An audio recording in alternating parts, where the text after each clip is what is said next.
救命！救救我！都出来，别管他，谁敢回去，谁就陪他一起死！沈姑娘，快走，再不走就来不及了。沈家一夜获罪，父兄生死未卜，我被流放到这座人人嫌弃的废矿。他们都说，到了黑风矿，命就不值钱了。可若我今日也退了，那我和那些看着沈家被冤却闭口不言的人，又有什么分别？沈姑娘，沈昭宁，你疯了！你一个罪女，死在里面，没人给你收尸。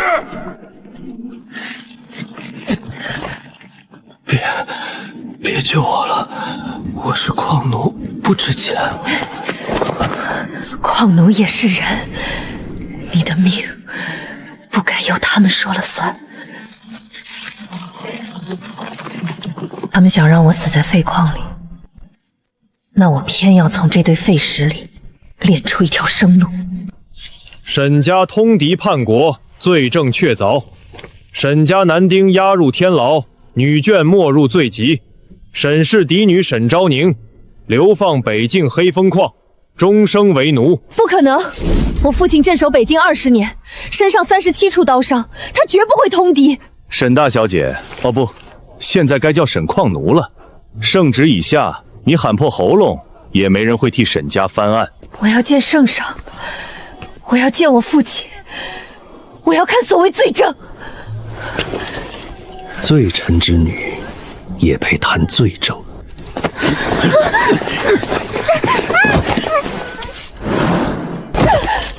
开他！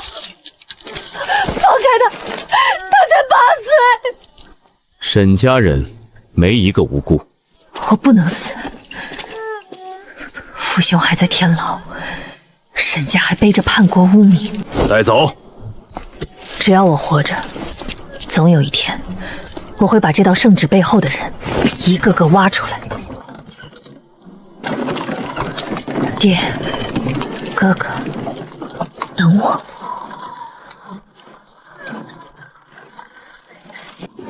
听说这位沈大小姐以前在京城出门8个丫鬟伺候，到了黑风矿，怕是连条狗都不如。沈昭宁，你可知黑风矿是什么地方？那里事故比矿石还多，进去的人10个有9个熬不过冬天。你若现在肯求我，说不定我还能让你路上少吃些苦。你这么想让我死在路上，是怕我到了黑风矿看见什么不该看的东西。你什么意思？押送一个罪臣之女，本不该劳烦王大人亲自走这一趟，除非我的命比你嘴上说的值钱。哼，沈家人果然不蠢，可惜越聪明的人在黑风矿越撑不久。那就看看我能不能活过你们想让我死的日子。加快，天黑前到黑风矿。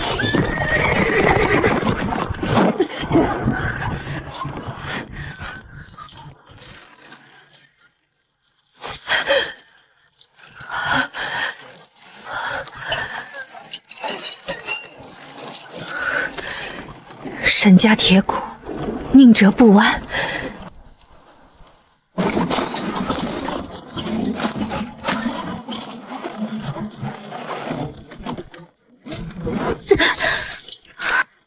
这就是京城来的贵女，沈家罪女交给你们了。细皮嫩肉的，怕是连矿镐都拿不动。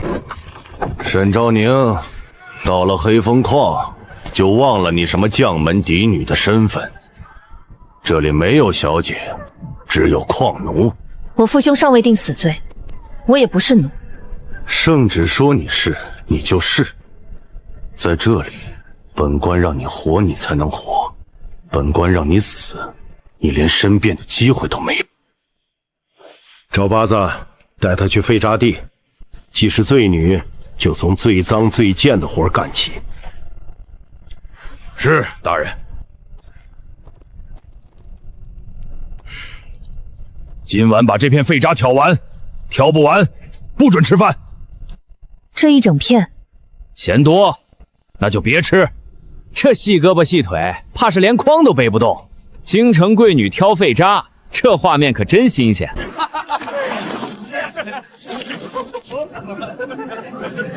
黑红铜纹，灰金铁骨，这不是普通废渣。我幼时随父出入军备库，见过铸甲旧图。这种黑红矿若火温足够，可出玄铜。别白费力气了，这些都是废渣，炼不出东西的。你们用什么炉炼？老炉，火上不去，炼出来都是淬铁。所以赵矿头说这是废矿。不是废矿，是炼法出了问题。你说什么？我说，你们把能炼玄铜的矿当废枝扔了。他说废渣能炼玄铜，玄铜那可是能入冰蝎的好料，他怕不是流放路上冻傻了。在黑风矿，刘大人说他是废渣，他就是废渣。你一个罪女，懂什么矿？我是不懂你们贪了多少修路银，但我懂一件事。什么？废的是人，不是矿。赵矿头，他刚来，不懂规矩。不懂规矩，那就让他去3号洞学。3号洞，那里前几日才踏过，进去就是白白冒险啊。3号洞有什么？有什么？有能教你闭嘴的东西。进去。赵矿头，3号洞之木烂了，真会出人命。矿奴的命什么时候值钱了？黑风矿的人被压得太久，已经忘了自己的命也值钱。我要活下去，就不能只靠自己，我得让他们先记起来，他们是人，不是石头。你叫什么？阿烟。阿烟，等我出来。出来？你先能活着再说吧。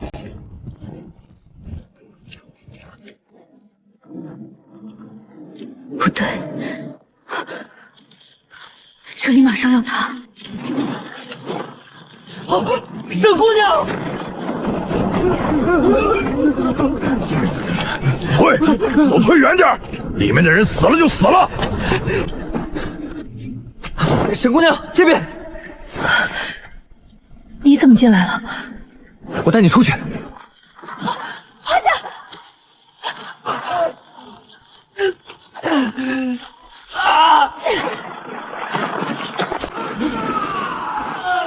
都给我退！谁敢进去，谁就跟他们一起死！沈姑娘，你走，别管我。闭嘴！我刚让你等我出来，没让你死在我前头。他们想让我死在废矿里，那我偏要从这座废矿里救出第一条人命。石头压的是腿，不是胸，你撑得住。可他们不会救我的。沈昭宁，你想死就死远点儿，别连累大家。洞顶还在炼，最多半炷香就会2次塌发。要救他，必须先撑住左侧之木，再撬开压腿的石头。要活命的，就把外面的短木和绳子拿进来。沈姑娘，里面还会塌。正因为会塌，才要立刻撑动。你们若现在不救他，下一次被压在石头下的就是你们。谁敢进去，我就扒了谁的皮。赵矿头这么怕人进去，是怕他们救出阿晶，还是怕他们看见3号洞里的枝木早就烂透了？你胡说什么？3号洞每季都有修缮银，为何枝木烂成空壳？赵矿头，这银子是被老鼠啃了，还是被人吞了？我就说3号洞早该修了。上个月洞里塌过一次，赵矿头说没银子换木。现在还要等吗？等洞塌完，等证据被埋，等阿健出事，你们就真的什么都问不出来了。我去，我也去，反了，你们都反了。左侧枝木斜撑，绳子套住这块石头，不要硬拖，先抬3寸。3寸够吗？够他拖出卡点，再多洞顶承重风险会变高。沈姑娘，我不行了。看着我，别闭眼。你要是敢死，我就白挨这些灰了。我不会死。好，听我数，3、2、1，抽腿！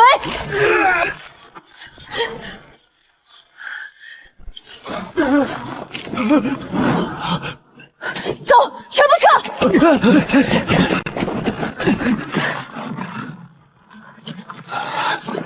若不是沈姑娘让我们撤，刚才我们都得困在里面。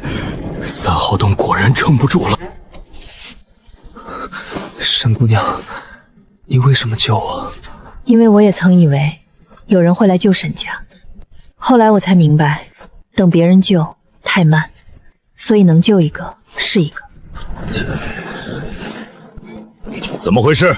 大人，沈昭宁擅自停工，还蛊惑矿奴闹事，害得3号洞塌了。分明是3号洞早就该修，是赵矿头逼沈姑娘进去的。闭嘴！有你们说话的份儿吗？沈昭宁，本官刚让你进矿，你就闹出塌方，你是想造反吗？刘大人说错了，塌方不是我闹出来的，是你们拖出来的。放肆！3号洞枝木腐烂，洞顶裂缝未补，潮水渗蔽无人管。朝廷每季拨修缮银，刘大人敢问一句，这银子用在哪根木头上了吗？罪女胡言乱语！你们在3号洞挖了这么久，换过新枝木吗？没有，半年没换了。不止半年，3号洞的主梁1年前就该换。好啊，刚来第1日就敢挑拨矿奴，质疑官府，看来沈家通敌果然不是空穴来风。沈家有没有通敌，不是刘大人一句话定的。可3号洞为什么会塌，今夜在场的人都看得清清楚楚。来人，将沈昭宁拖去鞭刑台。本官今日就教教他，什么叫黑风矿的规矩。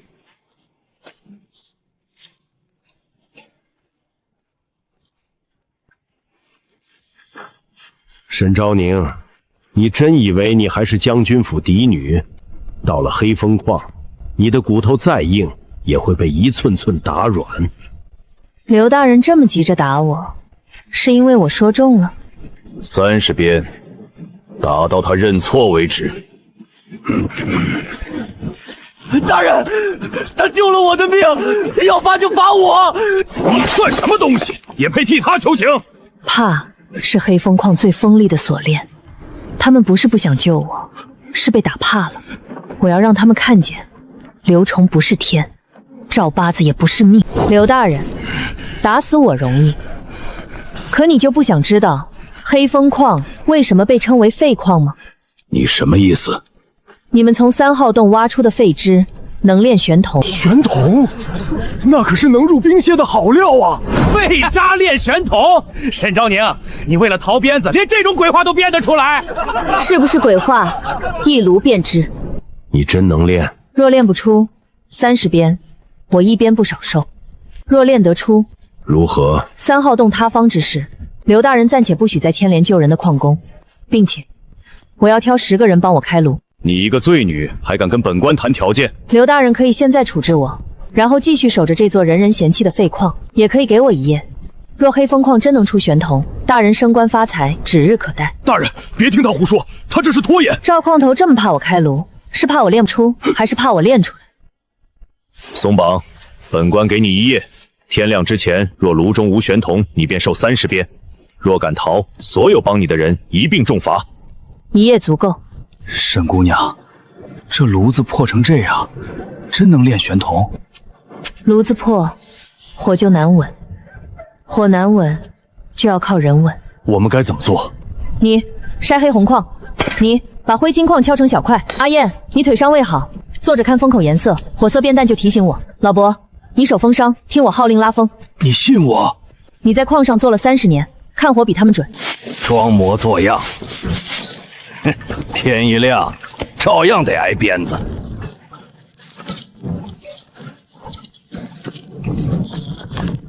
点火。沈姑娘，火散了。加风，不加炭。为什么不加炭？此时加炭，火会浮在表面，矿心炼不透。先让风进去，把火压进矿里。火入矿心，难怪我们从前炼出来都是淬铁。不是矿不好，是火没吃进去。去，把那堆黄色矿也加进去。放下。怎么？加点矿也不行。这矿硫气重，现在入炉，轻则坏一炉铜，重则炸炉伤人。赵矿头是想毁炉，还是想杀人？你少吓唬人！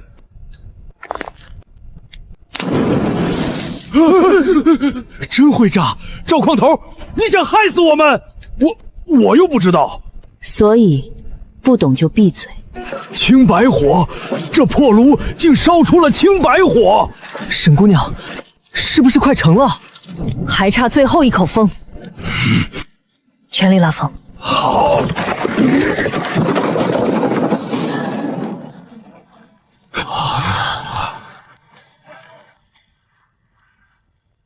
时辰到了，沈昭宁，本官的玄铜呢？大人，他肯定练不出来，小的这就拖他去惩戒台。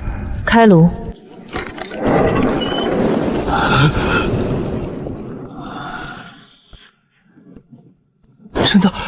真的有东西。验。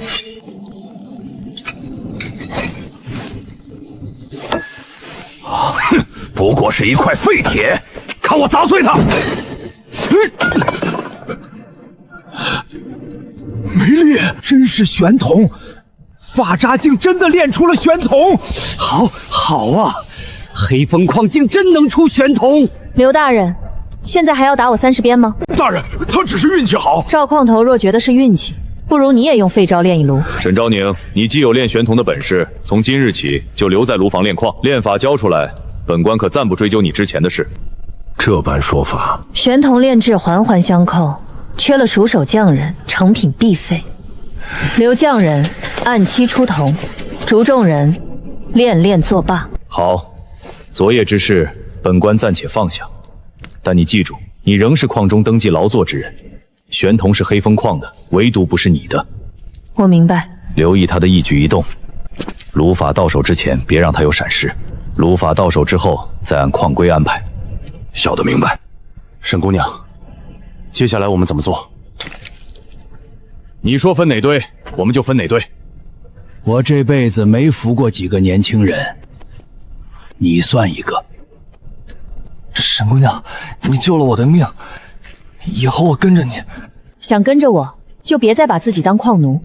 从今日起，你们是开炉的人，是炼矿的人，是能把废石变成玄铜的人。他们说这是废渣，可只要火够旺，废渣也能成器。废渣炼玄铜，这消息若送回周家，周爷必有重赏。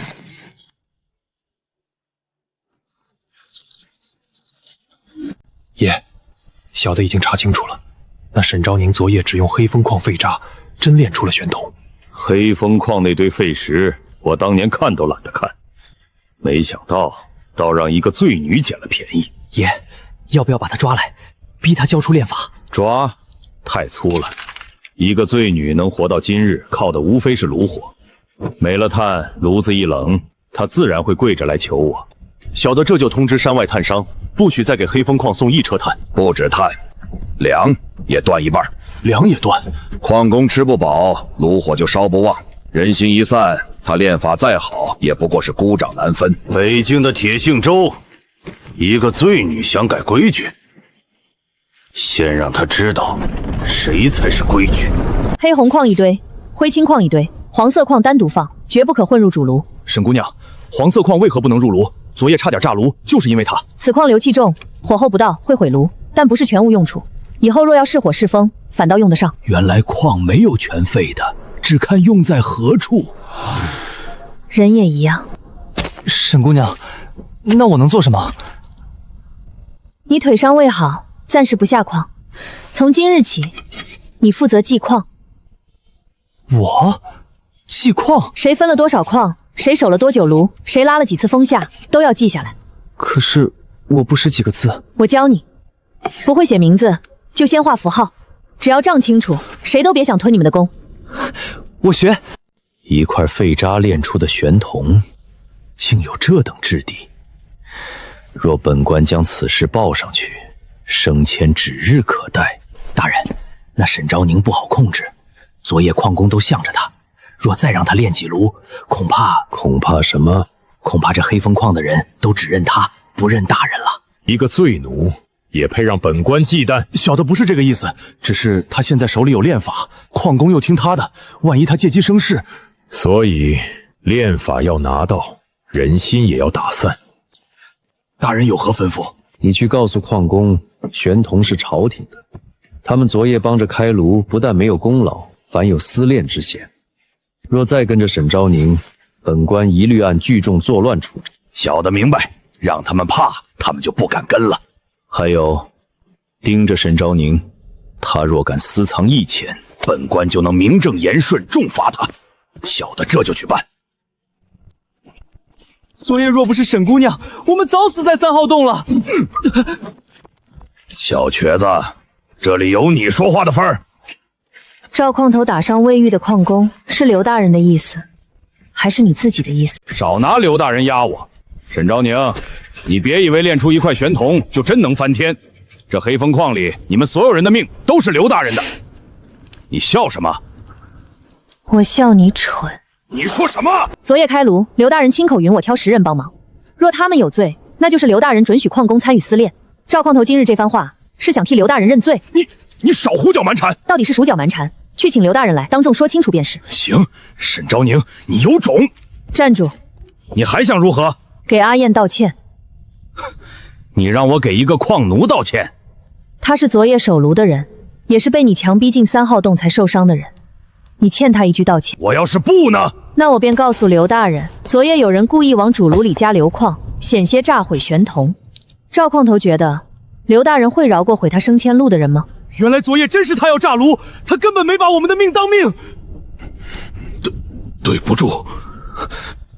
大声些，他听得见。3号洞里那些被你害死的人也听得见。对不住。沈姑娘，赵矿头吃了亏，一定会报复。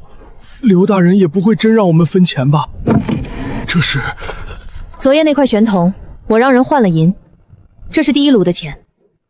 你没交给刘大人？交了关账，但昨夜帮着开炉的人也该拿工钱。勤劳守风下2个时辰10文，矿工陈六分黑红矿8文，王二守炉添炭8文，阿燕系封口，虽有伤但未退6文。沈姑娘，我只是坐着看火，怎么也有钱？看火也是工，你看肿了，炉就稳，炉稳，玄铜才出。我长这么大，第一次拿自己的工钱。以前挖1天矿能多喝半碗粥就不错了。我儿子病了，我终于能给他抓药。从今日起，谁做工，谁领钱。谁伤了，伤病银里出。谁吞工钱，谁滚出炉房。秦老，不必跪。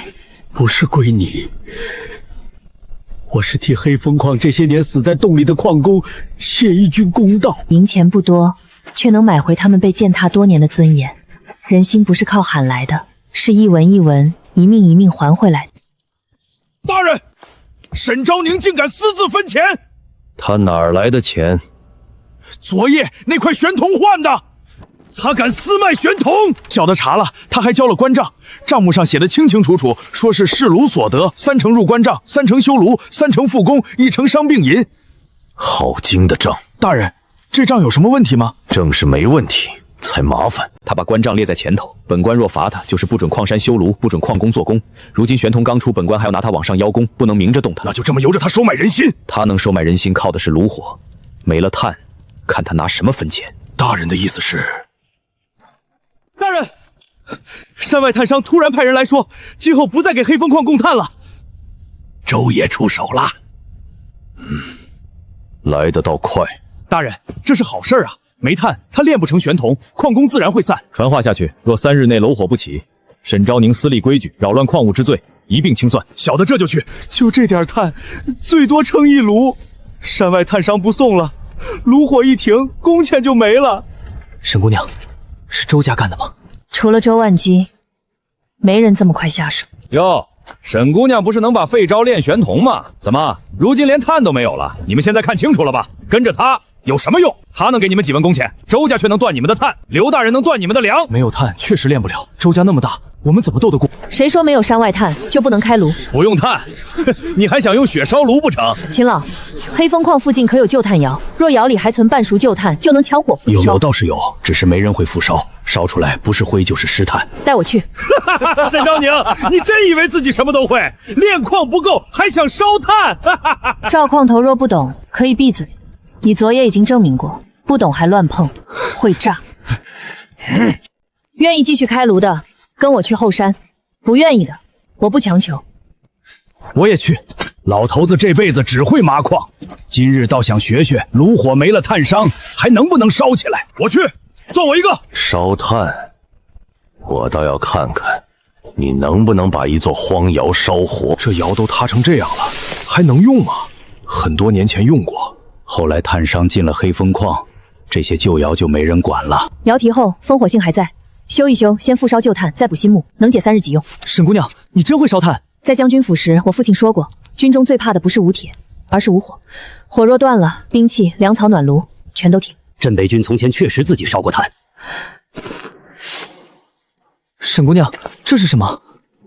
沈家军的印。沈家军，他们来过黑风矿。20年前，好像确实有一队军爷来过黑风矿，那时3号洞还没封，听说他们在里面修过兵器，后来不知怎么连夜走了。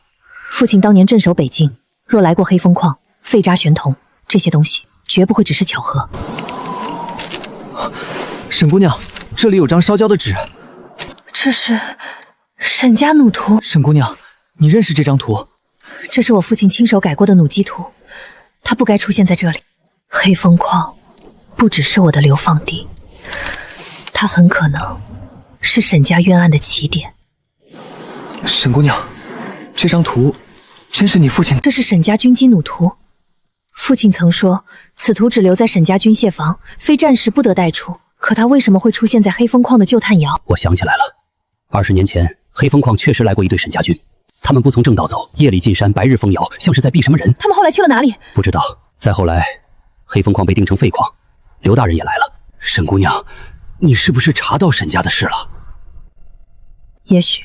那我们现在去3号洞查？不急。为什么？3号洞刚塌，贸然进去只会送死。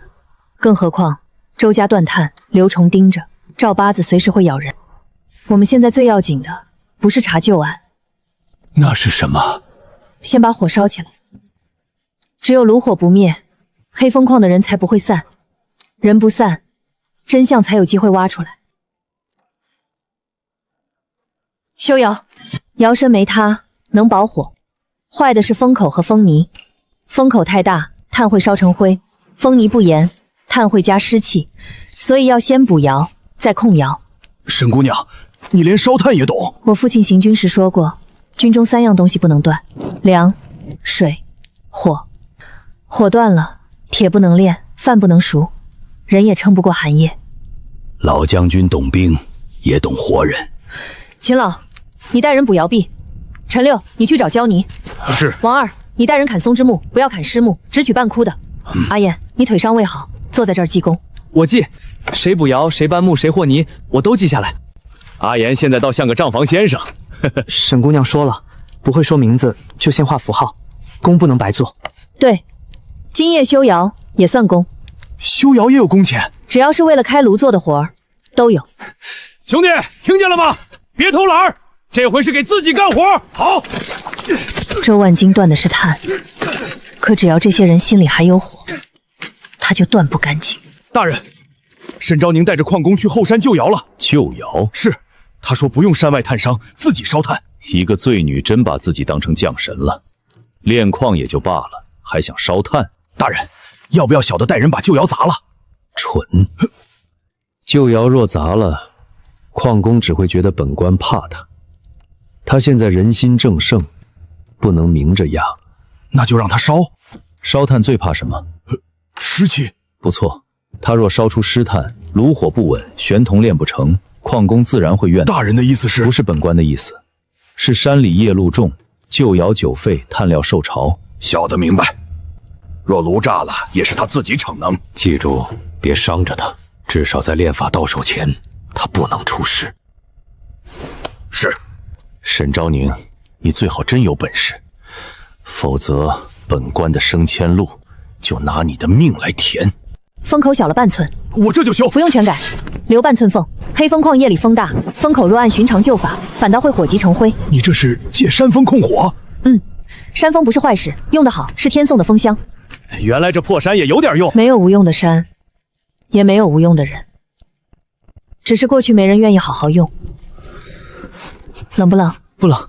我以前以为我这条腿伤了，就只能等着被赶出去饿死。现在我觉得我还能做点事儿。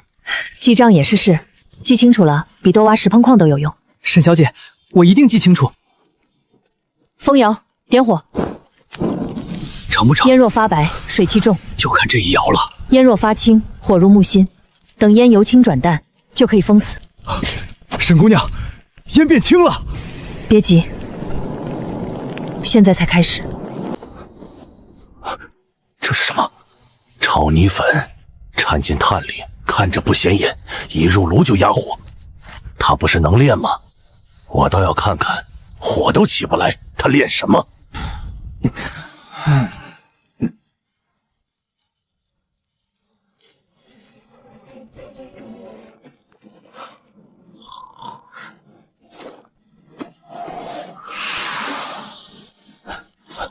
矿头，快点！赵矿头深夜来后山，是也想学烧炭。你又想干什么？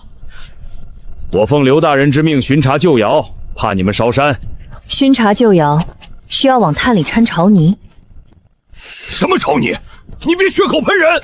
潮泥混硫灰有酸气，这味道赵矿头是闻不出来，还是装闻不出来？他又想坏炉。上次黄色矿差点炸死我们，这次又来。你们有证据吗？证据不急。赵矿头既然说没问题，那这筐炭我便当众试给你看。你想干什么？让你知道，你坏我的东西，也会成为我的东西。看清楚，左炉是新炭，右炉是潮泥炭。谁知道是不是你自己掺的？所以我不说，我让火说。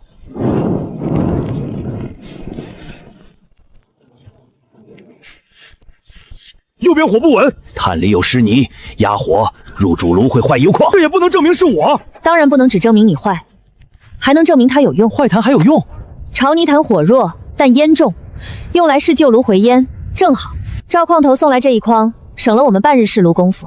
赵矿头这坏心眼儿，倒也算出了力。那要不要给他记功啊？阿燕，记上。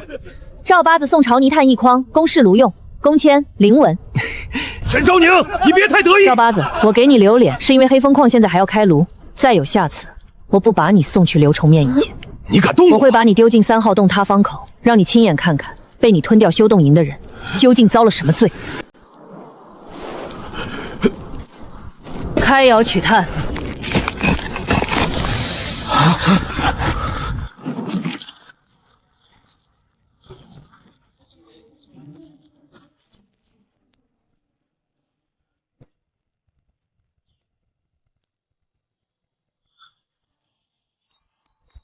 成了，这炭火性稳，比山外炭商送来的还好。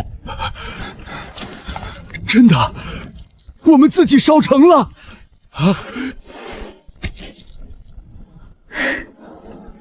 走，回炉房。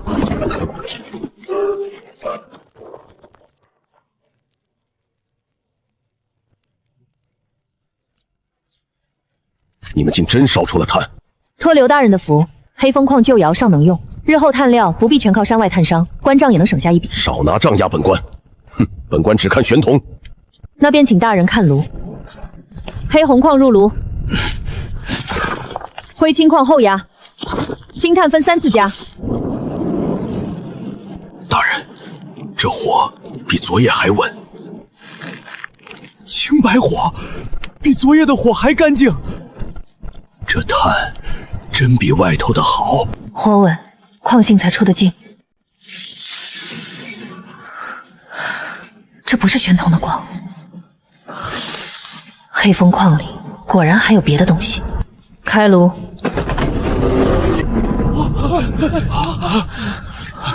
成了，又成了！周家断碳也没用。赵矿头，今日这炉也要记你一份功吗？好，好，这第二块比第一块更好。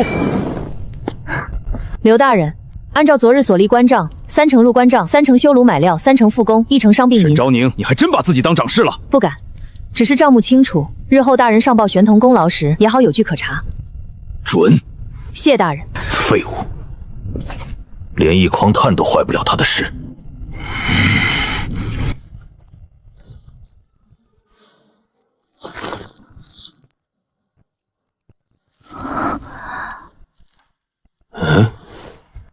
沈姑娘，这不是玄铜渣，这是什么？寒铁。寒铁，那可是打造破甲弩机的上等料。或许，这才是3号洞被封的真正。沈姑娘，要告诉刘大人吗？不。为什么？玄童已经让刘崇和周万金坐不住，若他们知道黑风矿有寒铁，今晚死的就不止1、2个人了。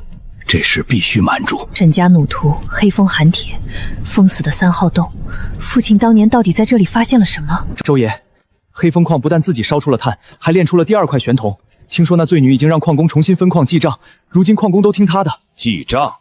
她一个醉女，还真想在北境立规矩？爷，要小的带人去把炉房砸了吗？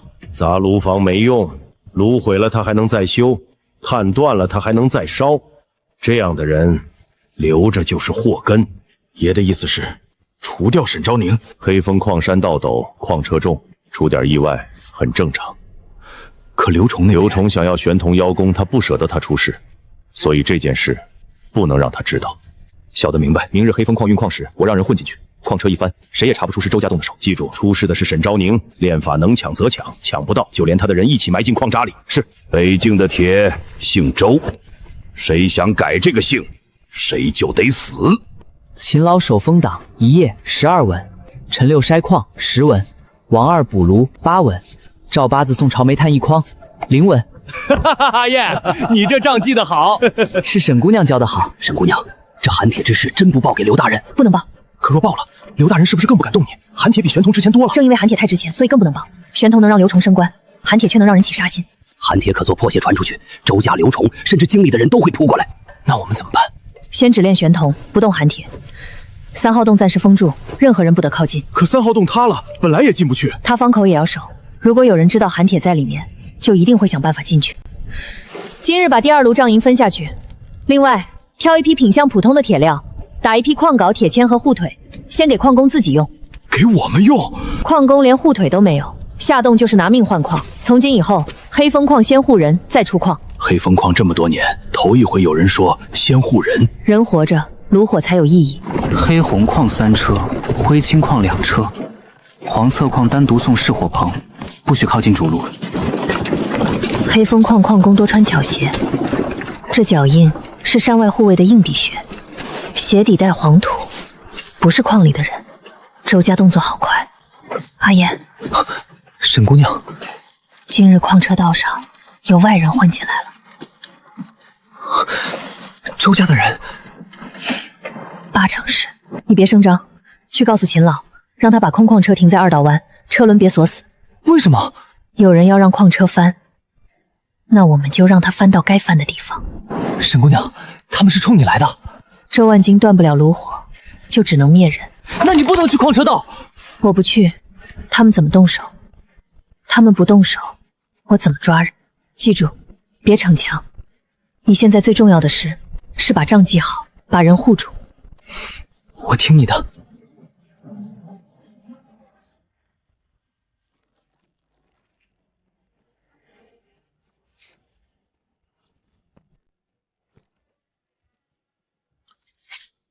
等那醉女走到弯道口，就松车。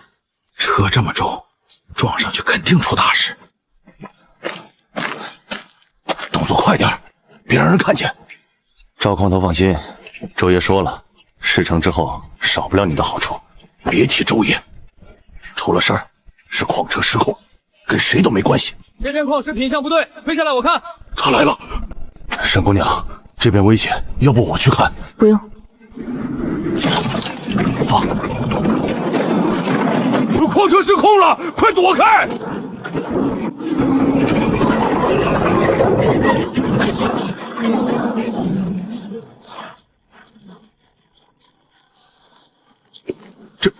这是早就算好的。追脚印，别追人影。他们换了矿工衣裳，但换不了鞋底。赵矿头，去哪儿？矿车失控，我去查清楚。不用查了，你方才站在矿车上方，应该看得最清楚。我不知道你在说什么。自然断裂，断口擦擦；刀割断裂，断口平整。赵矿头，这条链子是自己断的，还是你们帮他断的？有人故意要害沈姑娘！赵八子，你还敢说不是你？你们别血口喷人！抓到了，他们不是矿上的人。沈姑娘，是周家的牌子。谁派你们来的？刚才若不是沈姑娘早有防备，死的就是她，还不说？矿车失控，与我们无关。你们半个时辰前就在矿车道上方藏着，鞋印从上方通到这辆车边，又从车边往密林走。你说无关，是觉得黑风矿的人都没眼睛？赵八子刚刚也在上面，他一定知道。我是巡矿，我是奉刘大人之命巡矿，吵什么？这是怎么回事？大人，沈昭宁诬陷小的勾结外人，小的冤枉了。矿车链被人为割断，周家人混入矿山，意图杀我。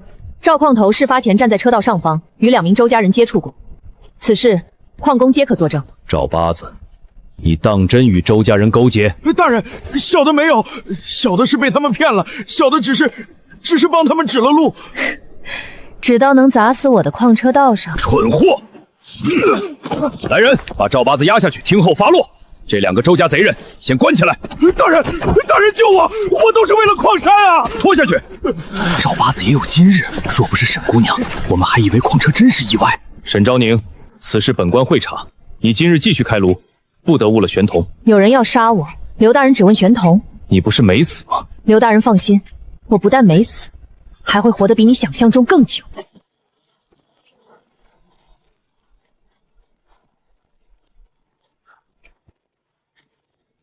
少将军，前面就是黑风矿，军中近来铁料短缺，刘崇一直推说矿奴闹事，无法按时供铁。镇北军箭头3月内断裂200余枚，马长一换再换，若只是矿奴闹事，断不了这么多军需。属下查过，近年军中铁桥多经周家矿行转运。周万金是。黑风矿原本被定为废矿，刘崇却每年照领修缮银，不干净就洗出来。今日矿车失控之事，谁也不许外传。若镇北军问起，就说是矿工操作不慎。刘大人这是要替周家遮掩。沈昭宁，你别忘了你是罪奴，本官一句话就能让你重新回惩戒台。刘大人也别忘了，玄童炼法在我手里。大驾光临，下官有失远迎。这是怎么回事？一点小事，矿车失控已经处理了。矿车失控，需要把铁链割断。这人眼力极准，不是来走过场的。刀口新鲜，端面平整，不是失控，是谋杀。少将军明鉴，下官也是刚刚查到，有周家人混入矿山，意图作乱。刘大人方才不是说矿工操作不慎吗？你是谁？罪及沈昭宁，现于黑风矿炉房做工。沈家人？是。听说你们沈家通敌？听说不等于事实。就像刘大人说矿车失控，可铁链是人割的；世人说沈家通敌，也未必不是有人割断了真相。好一张利口！少将军若只听顺耳的话，就不该来黑风矿。放肆！你说黑风矿有真相，那本将今日就查一查。少将军，矿物繁杂，恐怕不便。本将查的是镇北军军需，刘大人觉得不便。既然你在炉房做工，那你说，镇北军近3月铁料为何频频断裂？因为你们收到的不是黑风矿该出的铁。你凭什么这么说？凭这个。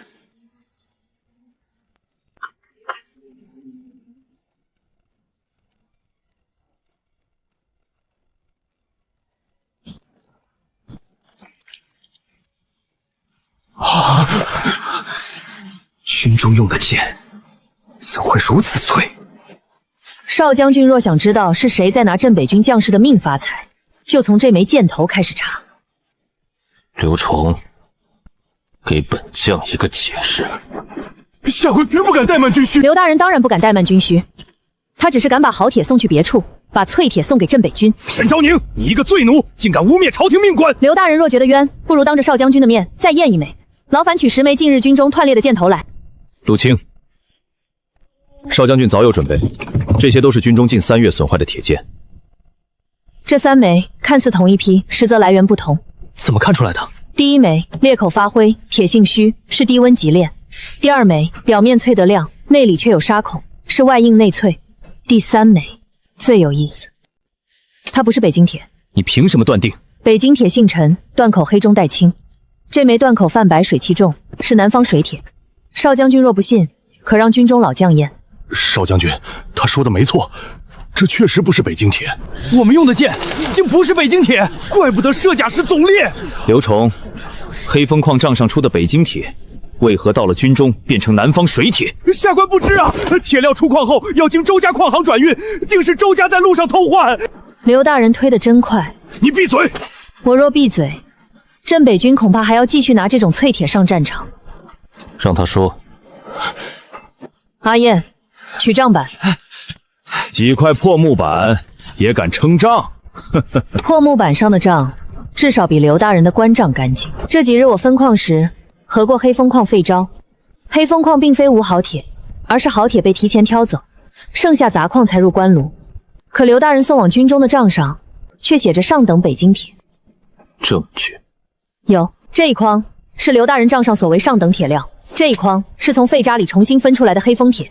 少将军可让人当场试断口。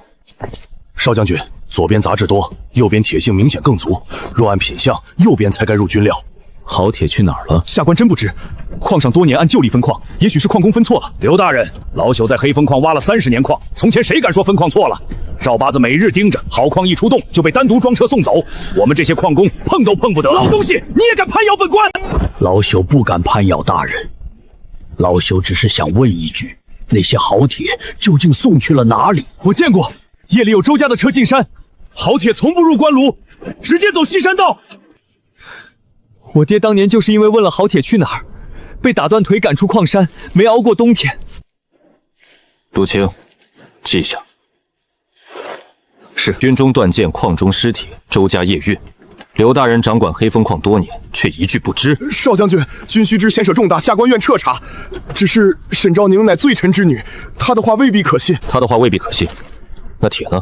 箭头会撒谎，断口会撒谎，还是镇北军死在淬铁之下的将士会撒谎？这个少将军不好糊弄，但至少他不是刘崇一路人。即刻封存黑风矿近3年军需账，周家转运文书一并查购。刘崇，在查清前不得离开黑风矿。少将军，下官乃朝廷命官，你无权拘禁我。本将没拘禁你，只是军需未清，刘大人最好留在此处，慢慢解释。沈姑娘，刘崇被制住了，只是暂时。为什么？刘崇能贪这么多年，真正要命的人还没露面。这地方破成这样，能炼出玄铜？当然能，沈姑娘昨夜就炼出了第2块。你很信他？他救过我的命，还让我们第一次拿到了工钱。你给矿工分钱？他们做工领工钱有何不妥？矿奴私分钱银，按律可疑。那矿官私吞修缮银，矿商偷换军需铁料，按律又该如何？你很会拿话堵人。我只是不想让会做事的人被不会做人事的人毒死。你既懂铁料，可会修军中旧舰？能修一部分。多久？看数量。这是镇北军近日损坏旧舰，共300枚。300枚？这么多，至少要10日。若只是重断旧舰，不需10日。那要几日？3日。3日？你可知军中旧舰不是农具，修坏了会牵连人命。正因为修坏了会牵连人命，所以才不能拖10日。3日内你若修不好呢？任少将军处置。沈姑娘，你要什么？炉房3日归我管，刘崇、赵八子以及周家任何人不得靠近炉房10丈。我要10名矿工，2名老将，足量炭料和旧舰原料。另外，修建所得工钱按工分给矿工。你还敢谈工钱？少将军要的是能上战场的剑，我给的是人命，人命总不能白做。有胆子？胆子不是天生的，被逼到无路可走，自然就有了。好，3日，若你能让这批旧舰重新入军，本将给你一张临时军需令；若不能，我领罚。不是罚，你要随本将回军营受审。一言为定。蠢货！谁让你跟周家人明着动手的？小的是听周爷安排。闭嘴！你想死，别拉本官下水。刘大人，周爷问，萧承彦来了，这还压得住吗？告诉周万金，萧承彦查不到账本，真正的账早就不在官账里。那沈昭宁呢？他现在还不能出事。3日后，他若修不成剑，萧承彦自然会带他走。他若修成了，如何？哼，那就证明他比我想的更危险。到时不必再留。3日修300枚，真能成吗？万一修坏了，沈姑娘就要被带走受审。沈姑娘，要不我们求邵将军多宽几日？不能求。为什么？周万金断探杀人，刘崇遮掩。现在萧承彦来了，是我们唯一能把军需案摆到明面上的机会。若我修不成剑，他不会再听我说账；若我修成了，黑风矿就不再只是废矿。到那时，镇北军会需要我们。对，只要镇北军需要黑风矿，刘崇就不能随便杀人灭口。开始分剑，外裂内脆的回炉，剑脊偏软的重断，刃口崩缺但剑身尚好的修刃再淬，能救的救，不能救的容。邵将军没看错人，这姑娘真懂军械。不是姑娘懂，是沈家人懂。父亲、哥哥，你们教我的东西，今日终于能救镇北军的命，也许终有一日也能救回沈家的名声。陈六分剑50枚，王二磨刃30枚，秦老手炉1更。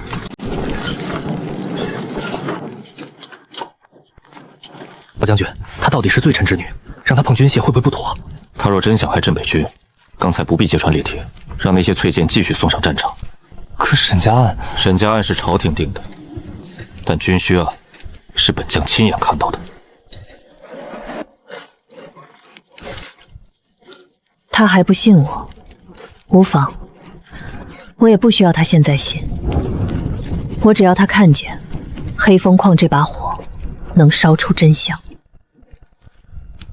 3日后试剑，本将亲自验。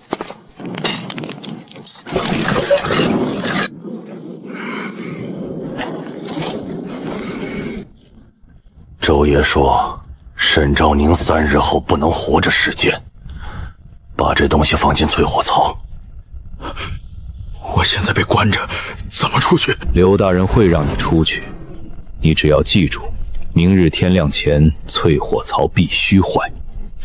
若我做了，周爷能救我？你没有别的路。沈昭宁，若不是你，我还是黑风矿头。你不让我活，我也不让你好过。沈姑娘，真有人来找赵八子了。那我们现在就去抓人。抓一个传话的没用，要抓就抓他动手的证据。可若他真把东西放进淬火槽，剑就毁了。所以我们给他一个假的淬火槽。他想坏我的水，那我就让这盆水把他背后的人照出来。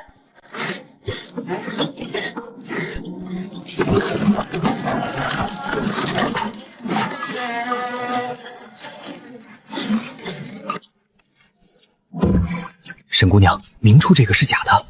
是。那真淬火槽为什么藏起来？赵八字要坏的是众人都看得见的东西，看不见的他不敢碰，也不知道碰哪个。那假槽里要放什么？放一枚假箭头，让他以为自己坏成了。可赵八字被关着，他怎么进来？刘崇会让他进来。刘大人也要害您？刘崇想要玄铜，也想要我的炼法，但他更怕我修成军剑，让邵将军继续查账。在他眼里，最好的结果是我修不成剑，却还活着交出炼法。这帮人心比矿洞还黑。所以剑要修，账要查，人也要防。阿燕，你守账也加门，看见赵八子进来别拦。不拦？让他做完。人只有以为自己得手时，才会露出背后那只手。赵八。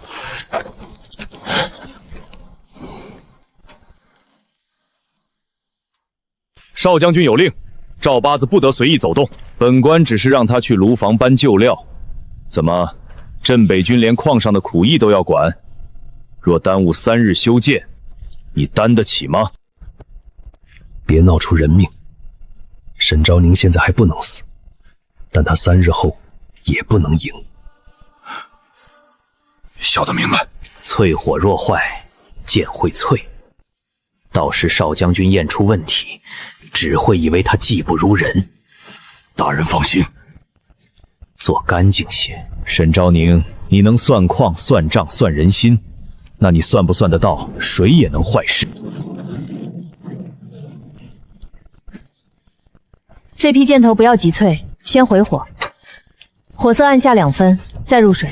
沈姑娘，刘大人让我来搬旧料，角落那堆废料搬出去。怎么，赵矿头如今连废料也搬不动了？搬得动。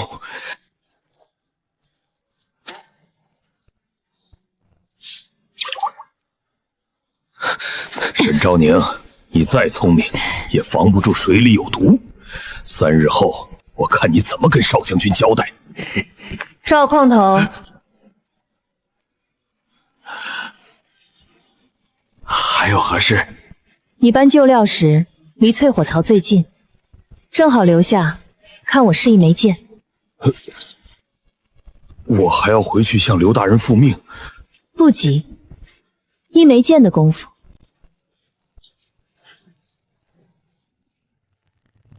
赵矿头，别怕呀，水又不是你动过的。我怕什么？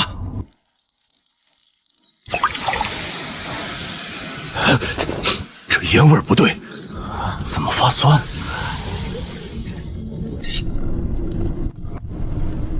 赵矿头，你来验。我又不懂剑，不懂没关系，砸一下就懂了。方才赵矿头不是搬料挺有力气吗？怎么现在连锤子都拿不动了？重些。啊！哎呀，怎么会这么脆？这水有问题。沈昭宁，你修的剑这么脆，还敢接少将军的军令？出什么事了？大人，沈昭宁修坏军舰，箭头一砸就碎，小的亲眼所见。沈昭宁，军需箭头关乎镇北军性命，你竟敢胡来！刘大人来得倒巧。本官听闻卢房有异，自然要来查看。是听闻卢房有异，还是知道淬火槽会有异？你什么意思？这水里被人投了腐骨粉，箭头入水，外冷内裂，自然一砸就碎。有人往水里做手脚，就是他，我亲眼看见他袖子动了。你胡说！你一个小瘸子，少攀战我！别急，我既然敢让你试，就不止让阿燕看见。秦老，把真淬火槽搬出来。这是什么？真正修军舰用的淬火槽，方才那一槽是给投毒之人准备的。赵矿头，原来你坏了半天，坏的是假槽啊！赵八子，你真要害沈姑娘？他害的不是沈姑娘一个，是要害我们所有人担罪。我没有，我不知道什么腐骨粉。你不知道？那你袖子里的药粉包是什么？搜。少将军，确有药粉残包。刘大人，你矿上的人3番2次想坏军需，这也是矿工操作不慎。少将军明鉴，赵八朝早已被下官责罚，许是心怀怨毒，私自报复沈昭宁，下官绝不知情。大人，明明是你让我出口！你勾结周家，谋害卢房，如今还敢攀咬本官！大人，你不能这样！我替你做了那么多事儿。3号洞修缮银，周家夜运铁料，还有……堵住他的嘴！谁敢动？继续说。我说了，能活吗？看你说的东西值不值你的命。黑风矿这些年，好铁从不入关炉。每月15夜里，周家的车从西山道进来，把好铁拉走，刘大人收金，周家换料。送到镇北军的是淬铁和水铁，果然是他们！那些断剑害死多少边军啊！赵八子疯了，他这是胡言乱语。他是不是胡言乱语？查西山道车辙，查每月15的入山记录，查周家账本便知。带人查西山道，封赵八子的口供。在查清之前，刘崇不得接触任何账册和人证。是。少将军，你不能凭一个矿头的风话就限制朝廷命官。本将凭的不是风话，是300枚断剑，是被投毒的淬火槽，是你这张急着灭口的脸。你早知道赵八子会投药，昨夜看见有人给他递药粉，为何不立刻抓？抓一个递药的，只能抓到手，等他动手，才能顺着手抓到胳膊。你就不怕出错？若他投的是真草，你3日之约就毁了。我怕。但怕解决不了事。你不像京中贵女。我现在本来也不是贵女，我是罪籍，是矿奴，是炉房里讨命的人。你倒是认得清自己的处境。认不清的人，活不到现在。今日之事后，刘崇和周家会更急。3日事件之前，你最好不要离开炉房。少将军是在提醒我，还是监视我？都有。那少将军守好门，我守好火。秦老，我怎么觉得少将军好像没那么凶啊？闭嘴，记你的账。第一批可以试。这么快？这批只是修刃重淬，底子没坏。真正麻烦的是回炉重断的那一批。等一下，又怎么了？这枚箭头修过刃，重心偏前。你若按旧箭力道射，箭会下沉半寸，抬弓1分。你连我怎么射都管？我管箭，你若想让它准，就听我的。照他说的射。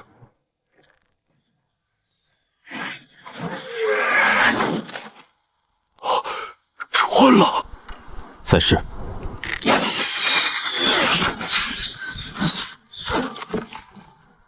成了！我们的箭真能上战场！沈姑娘成了，第一批成了。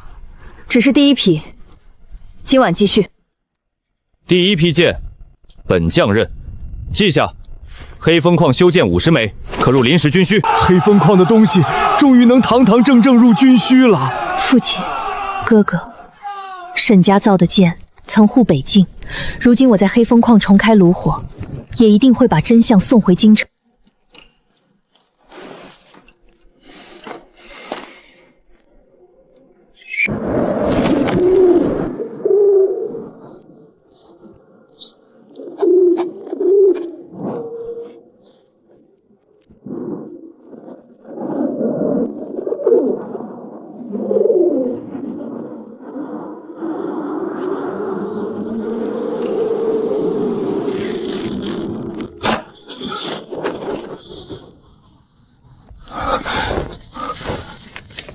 少将军，刘崇信中提到了寒铁。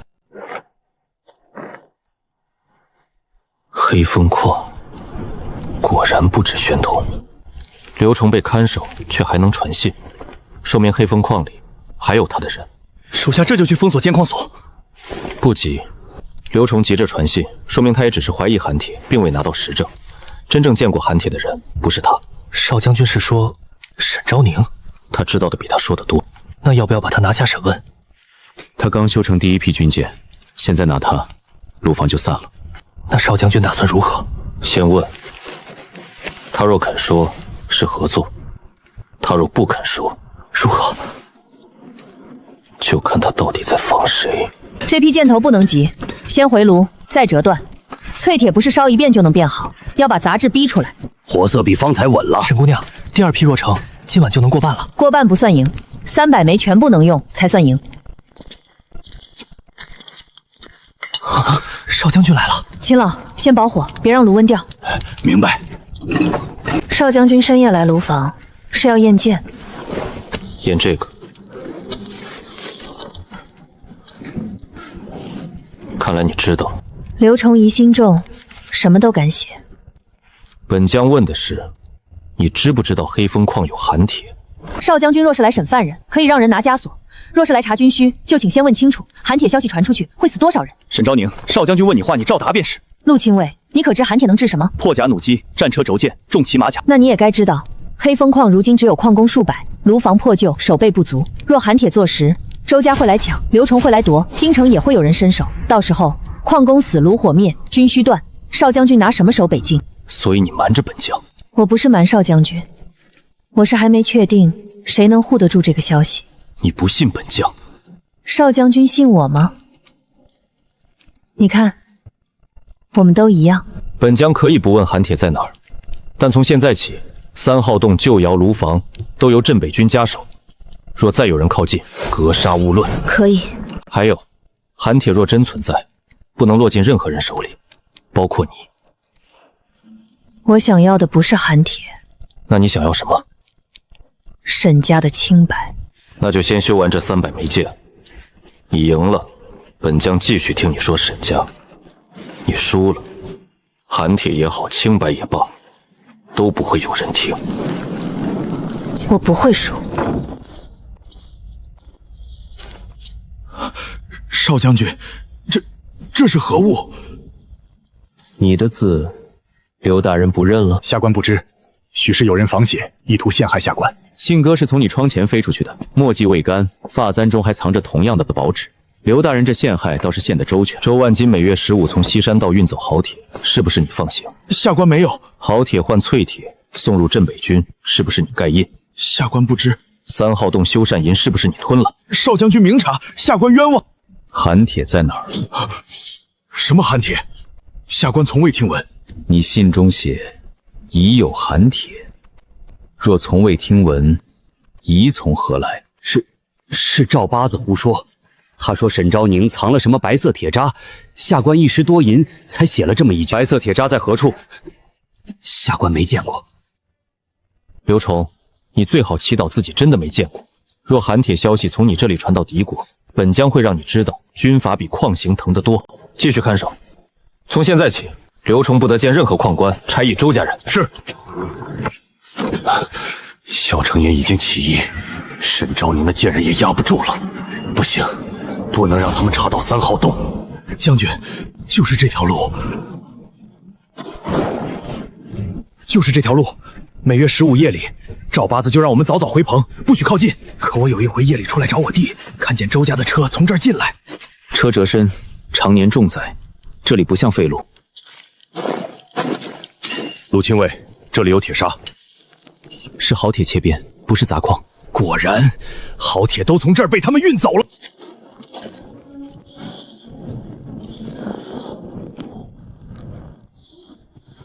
谁？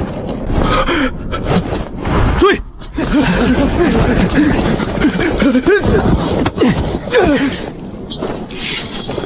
周家人？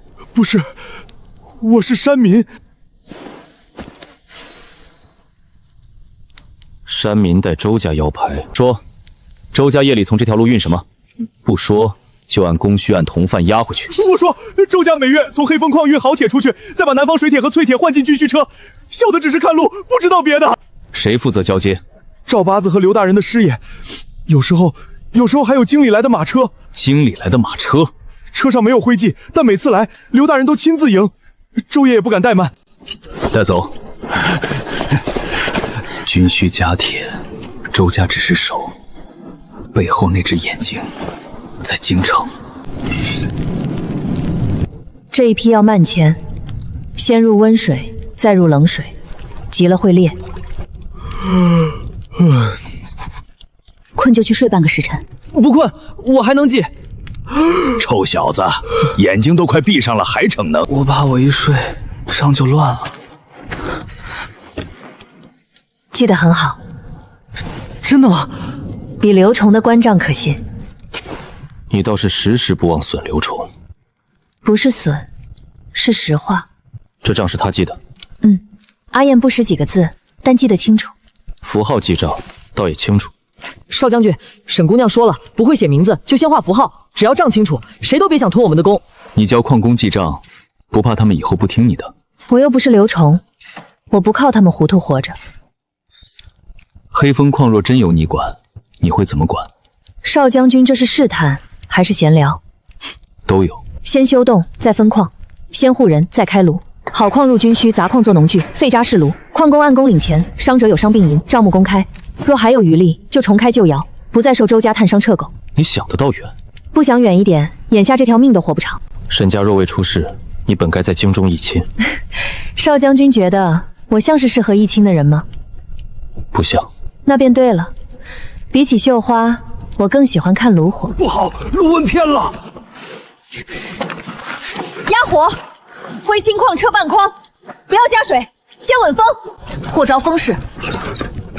这样的人，若生在清白之家，必不会困于后宅。沈家案，或许真有蹊跷。少将军为何突然让我们守这个塌洞？都塌成这样了，还能有人进去？少废话，少将军的令，守就是了。你听见没？里面有人。谁在里面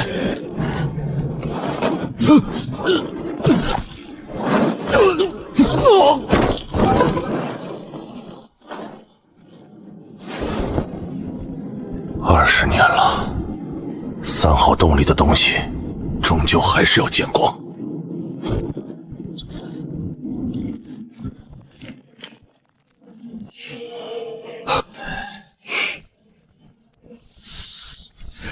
沈姑娘，第二批100枚成了，加上第一批已经150枚，一半了，300枚过半了。先别欢喜太早，后面回路最重的那一批才最难。少将军，西山道查到了周家的车辙和好铁切边，还抓到一个周家探警。他供出每月15夜里，周家会从黑风矿运走好铁，再换淬铁入军需车，并且曾有京中无灰拿车来矿山。京中？你想到了什么？我父亲出事前曾写信回府，说北境军械仗有异。那封信送到之后不过3日，沈家便被抄。沈家案和军需假铁可能是同一条线，不是可能，是一定。少将军，不好了！3号洞守卫被打晕。3号洞那里不是塌了吗？谁还能进去？3号洞藏着沈家弩徒，也可能藏着含铁矿脉。有人比我们更早知道入口。陆青，带人封山。沈昭宁，你留在卢房。不行，我要去。3号洞危险，里面若真有沈家留下的东西，我必须亲眼看到。少将军要查军需，我要查沈家。这一次我们查的是同一个洞。跟紧我，没有本将允许，不许擅自入洞。少将军守好刀，我守好眼睛。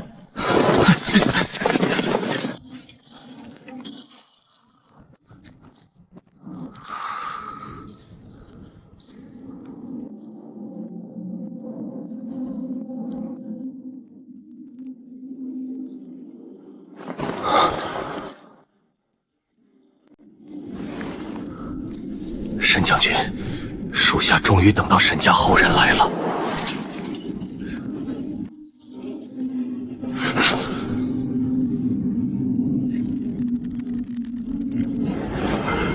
20年前没死干净的人，今日也该闭嘴了。你们果然还盯着3号洞？不盯着，怎知沈家的狗还活着？沈家军没有狗，只有绝不低头的兵。那就去地下陪你的沈将军尽忠，不能让他进去，里面的东西是沈家最后的清白。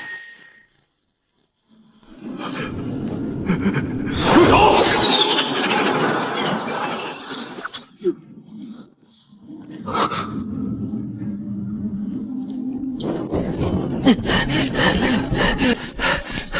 谁让你跟来的？我担心沈姑娘。她记账记得清，认路也快，带着有用。这里不是卢房。我知道，所以我更要来。拿下！小心！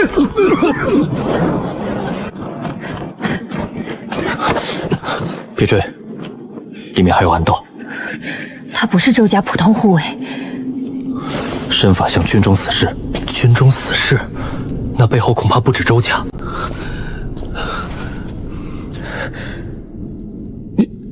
你是沈将军的女儿？你认识我父亲？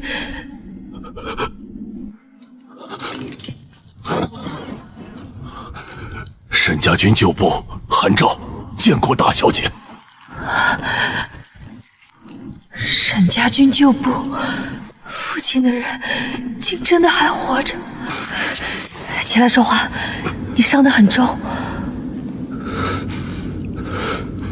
属下苟活20年，就是为了等沈家后人来此。大小姐，沈将军没有通敌，沈家军也没有叛国。我知道，我一直都知道。20年前，黑风矿到底发生了什么？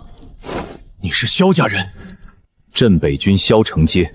镇北萧家，当年接管沈家军械的就是萧家军。你把话说清楚，什么叫萧家军接管沈家军械？20年前，沈将军查出有人以北境军械之名私挑好铁，暗铸弩机。那批军械原本要上报京城，却在半路被一道京令调走。护送令上的接应军印就是萧家军印。萧家军印可伪造，京令也可能是假。当年之事，我会查。查？沈家等着一个查字，等了20年。等来的是满门获罪，钟鼓蒙尘。韩叔，现在不是翻旧臭的时候，你守着这扇门，里面有什么？证据，沈将军当年留下的证据。是账本吗？有账本，也有军械图。还有当年被调走的寒铁样料。石门后设了沈家机关，只有沈家血脉才能开。啊！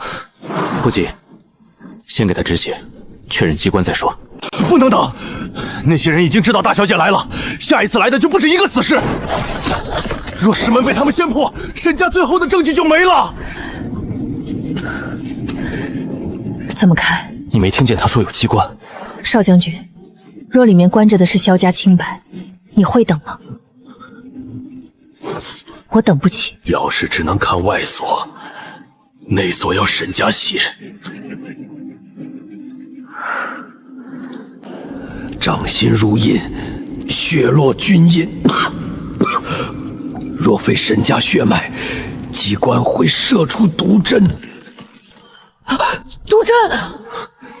退后。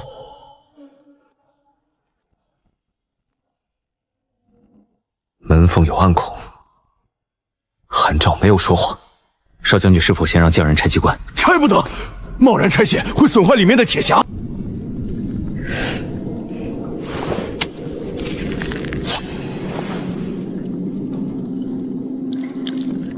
沈姑娘，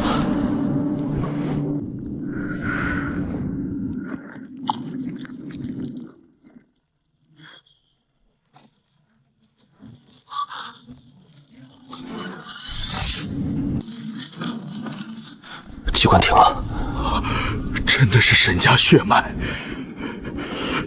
将军，大小姐来了。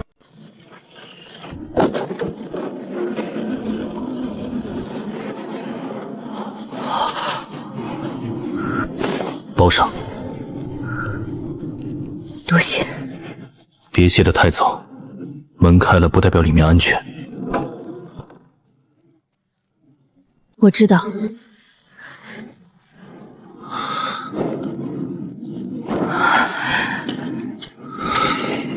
他们都是当年护证据留下的人，有些人死在追杀里，有些人死在这密室前。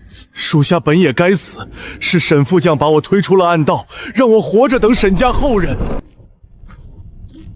沈昭宁，见过诸位叔伯。我不是沈家军，但沈姑娘救过我，我也给各位叔伯磕一个。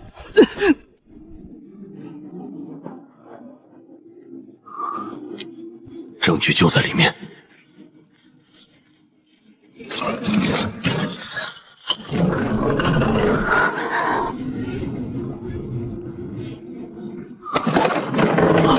寒铁，这么纯的寒铁，若黑风矿真有矿脉，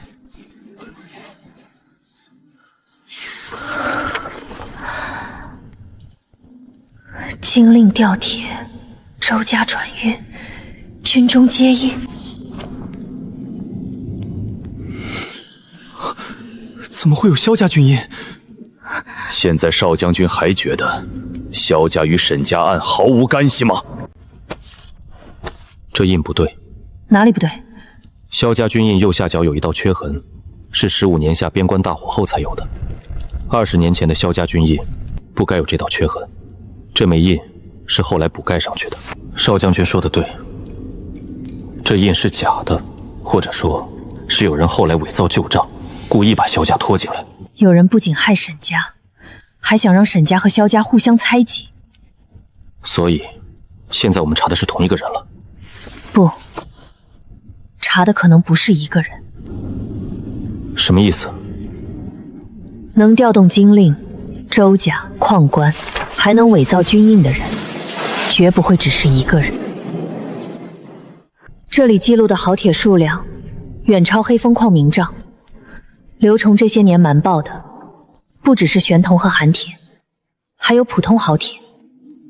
军需假铁只是其中一环，真正值钱的寒铁很可能早就被少量运出过。若寒铁已经外流，敌军手里可能也有。当年沈将军发现后，立刻封了3号洞，寒铁主脉应该还在，但样料是否流出，属下不敢保证。韩叔，当年我父亲为何不直接上奏？上奏了，可奏折还没出北京，京中回令先到了。令上说，沈将军私扣军械有通敌嫌疑，命其即刻交出军械账。将军察觉不对，才把账本藏进3号洞。当夜，我们遭遇追杀。父亲不是没有求过朝廷，只是他求到的地方，早已有人等着杀他。那道经令可还在？有残篇。这个二字是二思、二营，还是？也可能是二皇子。慎言。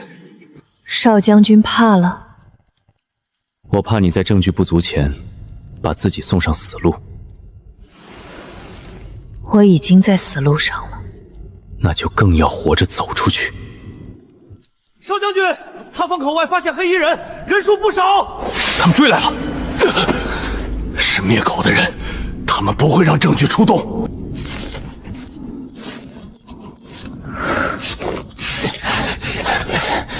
陆青，护证据，其余人随我杀出去。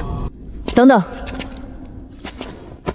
，3号洞里地形复杂，硬杀未必占便宜。矿粉能迷眼，也能引燃烟尘。你要在洞里引爆？不是暴动，是封路。你负责封路，我负责开路。成交。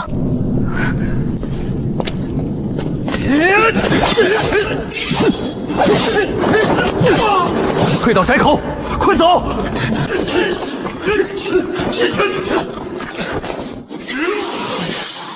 沈姑娘，这真能挡住他们？他们人多，暗道窄，只要看不清路，就会互相堵住。沈昭宁，小心！走。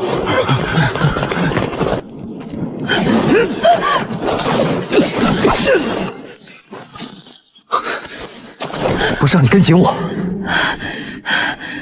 我跟得够紧了。再近点。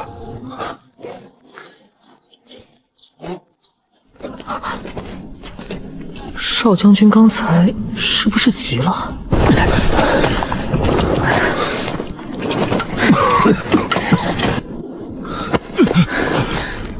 快送去包扎！大小姐，证据不能落入旁人手中。我知道，韩叔，你先活下来，你活着就是沈家最重要的人证。封3号洞，没有我的令，任何人不得靠近。黑衣人遗留的兵器、剑矢全部收起，一个都不许漏。是。少将军，现在你看见了。看见了，也明白你为何不肯说。那少将军现在信我几分？5分。才5分？剩下5分，看你3日后实践。少将军还真是公私分明。你不是喜欢账清楚，信任也是账。那我会让少将军这笔账越记越多。沈姑娘，你刚从3号洞出来，不歇一会儿吗？不能歇，300枚剑还没修完。可是你手还在流血。这点血，比起沈家军20年的血债，不算什么。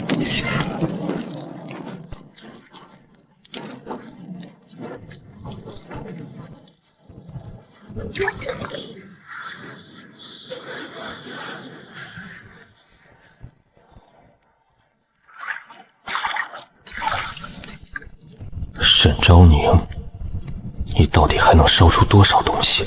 主子，3号洞证据被沈昭宁和萧承业拿到了。那就让黑风矿永远烧不出第3日的剑。第一批50枚，第二批100枚，共150枚，还差150枚。前2批好歹有底子，这最后一批断成这样，还能修吗？这哪是剑，这就是铁渣。若按寻常法子，只能全熔了重铸，可重铸150枚3日不够。不能全熔，那怎么办？3枚废剑，合炼1枚新剑，剑脊用铁性尚存的部分，刃口用回炉净化后的硬料，尾端重新培重。拼断？对，不是修，是重拼。可这样做稍有不稳，剑飞出去就偏。所以要配重，每一枚都要称，重心不能差半钱。每一枚都称，那得撑到什么时候？撑到天亮。大小姐，沈家军旧法中确有拼断一法，但此法耗神，掌火之人半步不能离炉。你已经2日眠，撑得住吗？撑不住也得撑。将军当年也是这样说的。当年军械案初起，所有人都劝将军别查。将军说，北境士兵拿着沈家军发下去的兵器上战场，兵器若有问题，死的就是自己人，撑不住也得撑。那这一次，我替父亲撑下去。开第3炉，阿燕记重，勤劳掌风，其余人分剑。天亮前必须成批。是。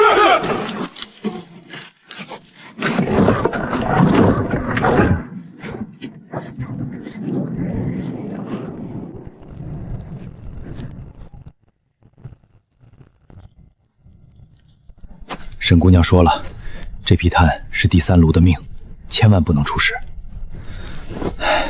放心吧，我眼睛睁着呢。把油倒进炭堆，一把火下去，整座旧窑都得炸。别烧山，只毁炭，不留火线，要让他们以为是旧窑自己回火烧坏。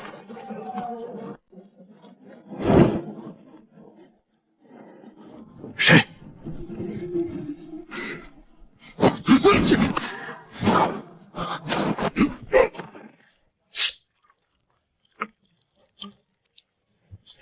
沈昭宁，没了这批炭，看你拿什么开炉？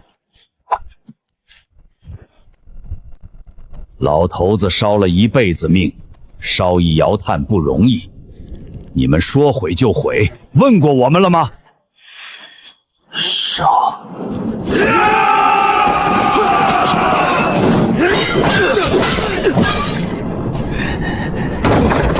沈姑娘，不好了！后山旧窑遇袭，有人要烧炭。什么？那可是第3炉的炭！沈姑娘，我去。你留下记剑仇，炉房不能乱。可是秦老他们在后山，他们挑这个时候动手，就是要我离炉。我若走，第3炉废；我若不走，旧窑可能毁。后山我去。旧窑东侧有回气道，不能见明火。若炭堆已被浇油，别用水泼，会炸烟。用湿泥封，先隔火，再脱炭。湿泥封火，隔火脱炭。还有，黑油若入炭心，外层弃掉，内心还能用，别让人全扔了。你人不去也能管？炉火教的。守好你的炉，烧好我的炭。慌什么？他们烧的是炭，不是我们的手。继续。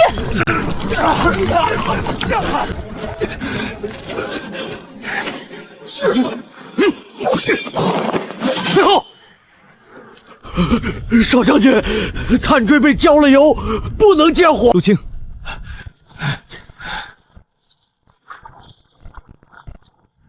湿泥封火，隔火脱炭。那边也有火。陆青护窑，其余人随我拿人。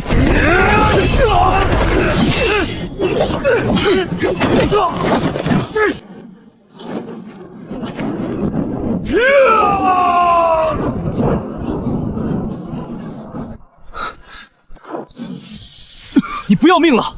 沈姑娘说了，这窑炭是第3炉的命，老头子命贱，炭贵，命没有贱。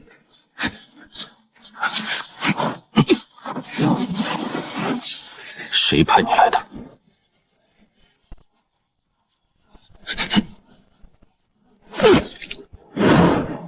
又是死士，查身上。少将军，这令牌收好，不要声张。是。外层废了，内心还能用。立刻送回炉房。给沈姑娘送炭。沈姑娘，炭不够了，旧窑那边还没送回来，再这么下去，炉温要掉。把前2炉剩下的炭渣拿来。炭渣火不稳啊。单用不稳，混松脂木屑和灰青矿粉，可以顶半克。半克够吗？半克能救1炉。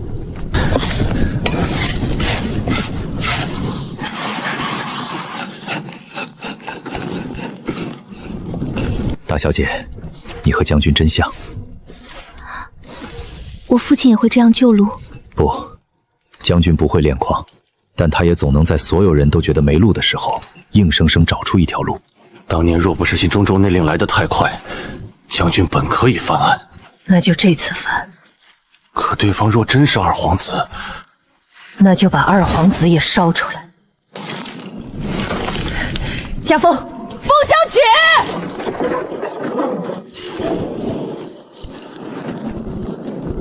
我救回来了，还不够，等舅舅瑶探回来。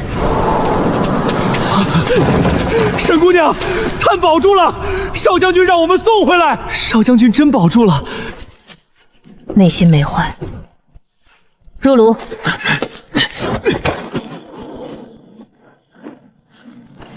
萧承彦，这笔账我记下了。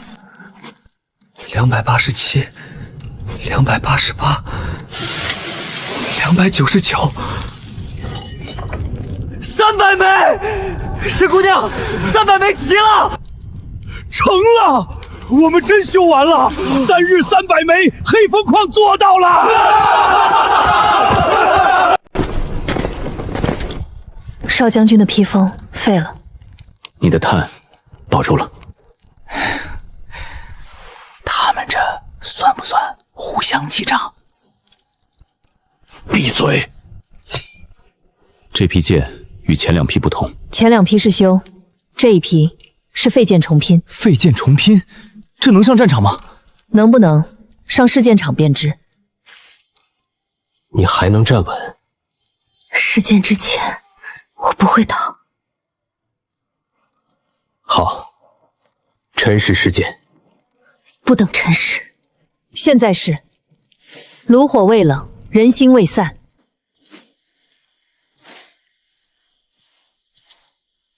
第一批，试准。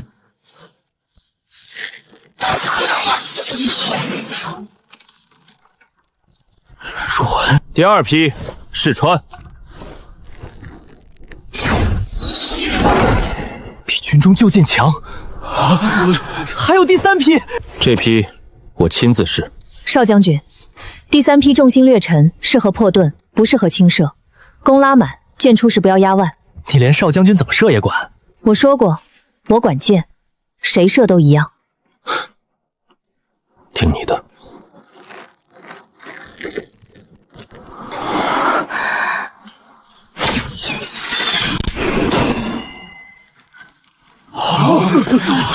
破盾了！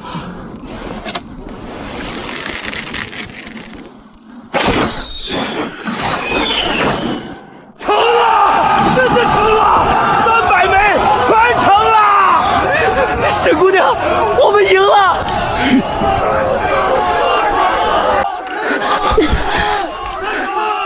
站不稳就别硬撑。我说过，试剑之前不会倒，现在还差最后一局。黑风矿修建300枚，全部可入镇北军临时军需。从今日起，黑风矿炉房由沈昭宁暂管，重修镇北军旧剑、马掌、刀鞘，任何人不得擅扰。黑风矿终于不是废矿了。完了，沈昭宁一旦接了军需，黑风矿就不再是我能随手遮住的地方了。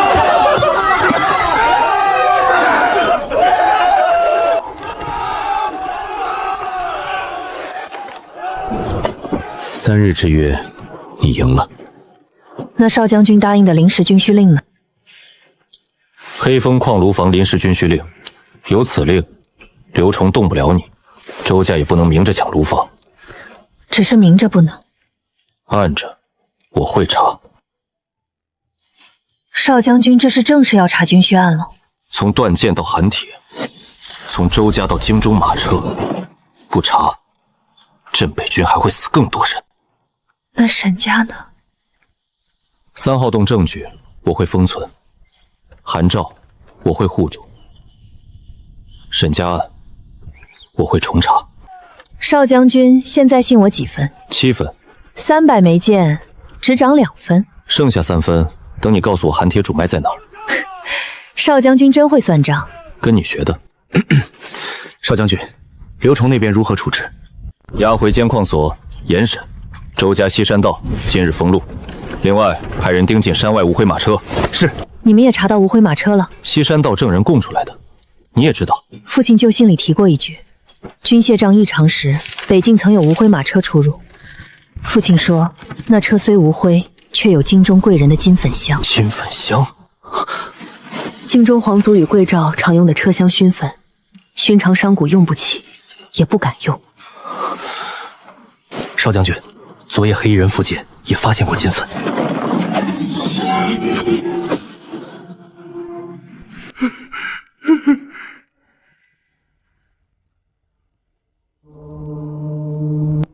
3日300枚，沈昭宁倒比他父亲更难杀。主子，再给小的一次机会，小的一定把黑风矿和沈昭宁一起拿下。拿下？他如今有萧承言护着，有镇北军军需令，还有3号洞证据，你拿什么拿？小的可以从矿工下手，那些矿奴贱命一条，吓一吓，人心自然散。蠢！沈昭宁靠矿工起事，那就让矿工亲手背叛他。告诉刘崇，旧账可以弃，活账不能留。3日后，我要黑风矿的人自己跪着求沈昭宁滚出去。是。沈家人果然都该死在自己守护的人手里。300枚军舰已验收，这是临时军需令附文。从今日起，黑风矿炉房暂归镇北军支需统管，任何矿官矿商不得擅自干涉。太好了，以后刘崇不能随便动炉房了，周家也不能说断碳就断碳了。沈姑娘，我们真的熬出来了，只是暂时。暂时也好啊。对，暂时也足够我们喘一口气。这是第一批修建军需银，按300枚军舰核算，共银20两。少将军吩咐，交由沈姑娘按工分发。20两，我这辈子都没见过这么多银子。账本，300枚军舰，所有参与修建、烧炭、分矿、守炉、运炭、护窑之人，按工领钱，其中3成复工，3成修炉制料，3成入官面军需账，1成归伤病银。沈姑娘，还是按原来的分。规矩一旦立下，就不能因银子多了变。好，账清楚，人心才稳。你倒是不贪。贪的人账本都写不长。刘崇的账写了很多年，所以快烧到头了。哼。秦老，守炉2夜，护窑1次，伤病银另计，共3钱。老头子也有这么多？你护下旧窑，旧的是第3炉，该拿。老头子这辈子头一回觉得自己这双老手还值钱。陈六，分矿、运炭、护窑，共1钱8间。王二，磨刃、拉风、示众，共2钱1英。王二，你手抖什么？没见过这么多银子。王二，你昨晚磨剑的时候不是还说要拿钱给你媳妇儿买药吗？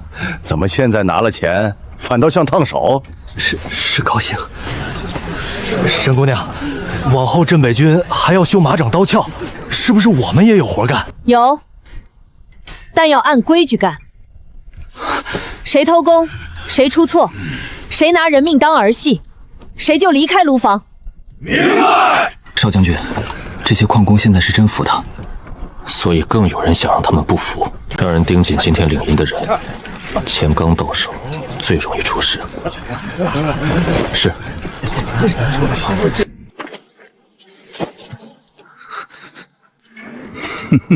师爷，你怎么在这儿？王二，领了不少银子吧？这是我做工挣的。做工？你以为你修的是农具？那是军舰，罪奴私修兵器，按律轻则砍首，重则连坐。不可能，有少将军的军需令。少将军今日护你，明日若回了军营呢？沈昭宁是沈家罪女，她拿你们修军舰是给自己翻案铺路。真出事，死的是谁？是她，还是你们这些矿奴？听说你媳妇儿病了，孩子还小，你若被连坐，他们怎么办？沈姑娘不会害我们，不会害你们。那他为何要让阿燕记公账？账上写着谁修了军舰，谁烧了炭，谁碰了炉，日后朝廷追罪，一本账就能把你们全拖出去砍了。那账是为了分工钱，你信吗？她是将门嫡女，懂军械，懂账本。你们是什么？一群不识字的矿奴。她真要卖你们，你们看得懂吗？今晚把阿燕的账本拿出来，不用你杀人，不用你放火，只拿一本账。账毁了，你们这些修建的人才有活路。我不能背叛沈姑娘。你可以不背叛，只是你媳妇儿今早去山外抓药，走的是周家路。你们把她怎么了？没怎么，只是请她歇一宿。你把账本拿来，人就回去。修建300枚，复工银6两，修炉治料6两，伤病账银2两。阿静这字虽然像重爬，但比以前强多了。沈姑娘说了，字丑没事儿，账不能丑。我说的是账不能乱。王二，你不是回棚给你媳妇儿送银了吗？他还没回来，我来看看还有没有活儿。你媳妇儿去山外了，去抓药。如今周家盯着黑风矿，山外路不安全，以后家眷出矿先报给秦老，安排2人同行。沈姑娘，你为什么总替我们想这么多？因为你们替我守过路。沈姑娘，少将军派人送救马长来了。阿燕，账本收好，今日分银账不要离手。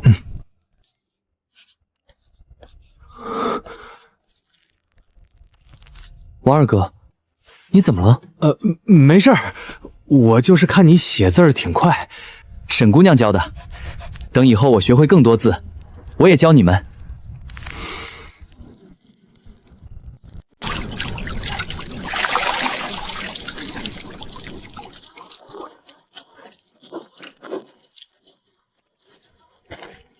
军中伤药，少将军今日送军需令，又送伤药，这笔账我怕还不起。记着就行。你很喜欢记账，跟你学的。今日矿工领银，看似人心稳了，但越稳，越有人要动。我知道。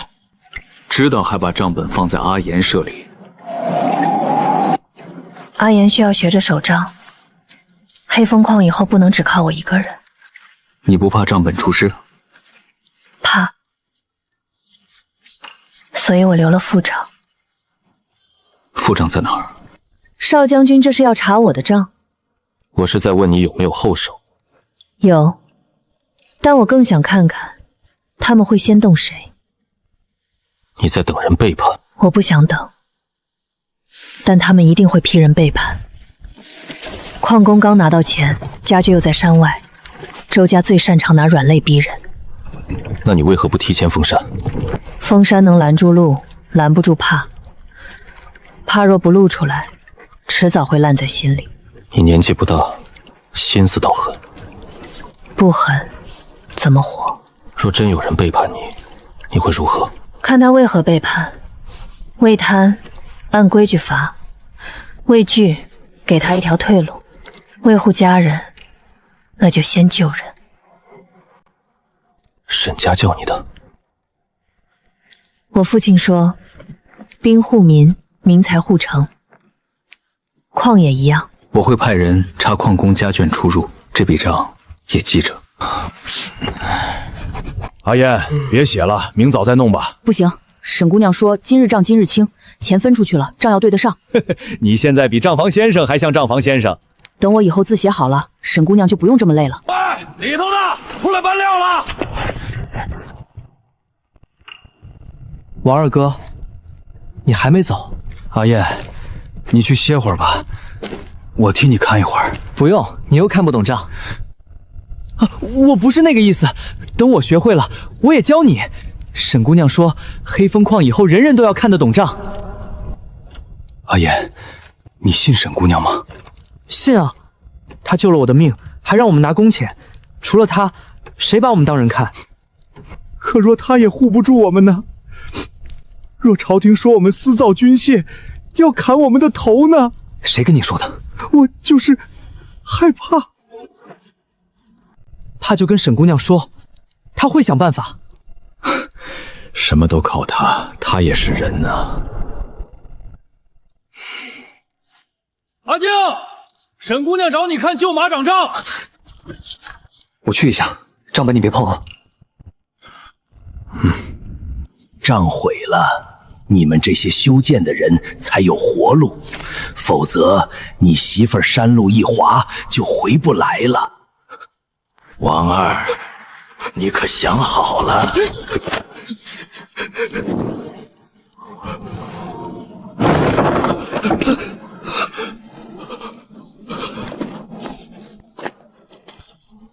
拿到了。我媳妇呢？先把账给我们。我先见人。王二，你现在没资格谈条件。你们若不放人，我就喊！喊？你偷沈昭宁账本，证据就在你怀里。你喊来的人是救你，还是抓你？给我。这账本，不如给我看看。沈姑娘，拿下！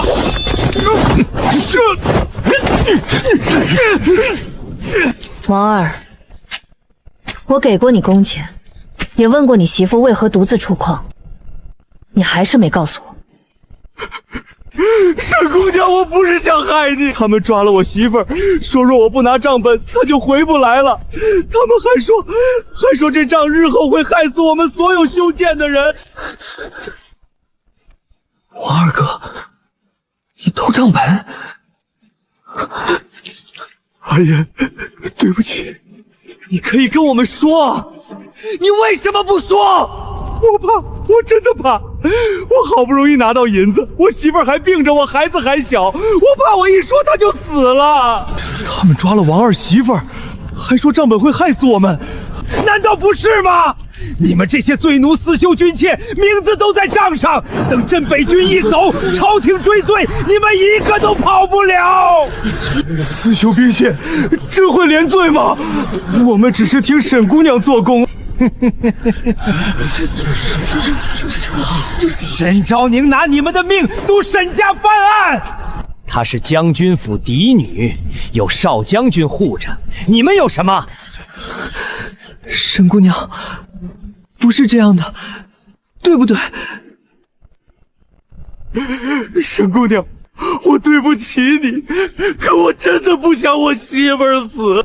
现在若压不住，人心会散。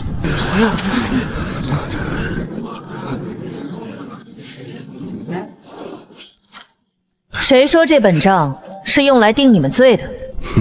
那你敢当众烧了吗？敢。沈姑娘，但烧之前，我要让你们看看，真正会害死你们的账究竟在哪儿。